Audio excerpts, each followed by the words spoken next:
శరన్నవరాత్రుల్లో ఈరోజు 7వ రోజు చక్కగా సాయంత్రం పూజ అంతా ముగించేసుకుని గాయత్రి నగర్ బాబా గుడి షిరిడి సాయిబాబా ఆలయంలో ఉన్న గాయత్రి అమ్మవారి ఒకే ఆవరణలో ఉంటుందన్నమాట. గాయత్రి అమ్మవారి ఆలయానికి వెళ్ళామండి.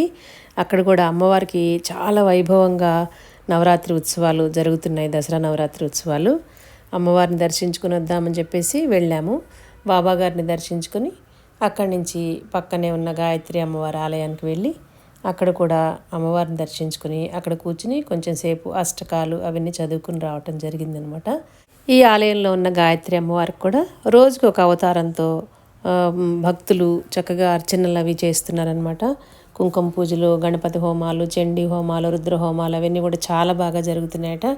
చాలామంది భక్తులు వస్తారనమాట. పొద్దున పూట ఎక్కువగా ఉంటుందని చెప్పారు అక్కడ వాళ్ళు. సాయంత్రం కంటే కూడా పొద్దున ఎక్కువగా ఉంటుంది. ఈరోజు మహాచండీ అవతారంతో అమ్మవారు దర్శనమిచ్చారనమాట.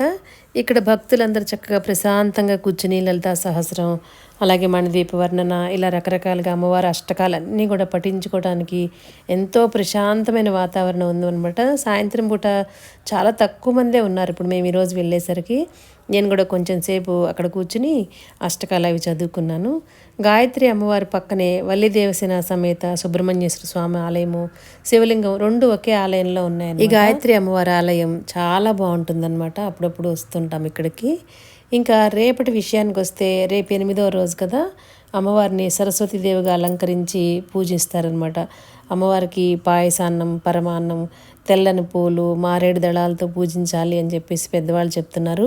పిల్లలకి ఈ సరస్వతి పూజ చేసుకునేటప్పుడు వీలున్నంత వరకు తెల్లని వస్త్రాలు వేసి పంపిస్తే చాలా మంచిదటండి. ఈరోజే ఒక ఆవిడ కలిసి చెప్పారనమాట. దసరా నవరాత్రులు మొదలైనప్పటి నుంచి కూడా రోజు నేను ఎక్కడ టెంపుల్కి వెళ్తే అక్కడ చిన్న చిన్న క్లిప్పింగ్స్ తీసుకొని అక్కడ జరిగే విషయాలన్నీ కూడా మీతో షేర్ చేసుకోవడం ఒక అలవాటుగా మారిపోయింది నేను ఛానల్ స్టార్ట్ చేసిన దగ్గర నుంచి. అందుకని చెప్పేసి మీతో ప్రతి ఒక్కటి షేర్ చేసుకుంటున్నాను అనమాట. ఇలాంటి మంచి మంచి వీడియోస్ కోసం మన ఛానల్ని ఫాలో అవుతుండండి. మన ఛానల్లో వీడియోస్ కనుక మీకు నచ్చినట్లయితేనే మన ఛానల్ని సబ్స్క్రైబ్ చేసుకోండి. Thank you for watching.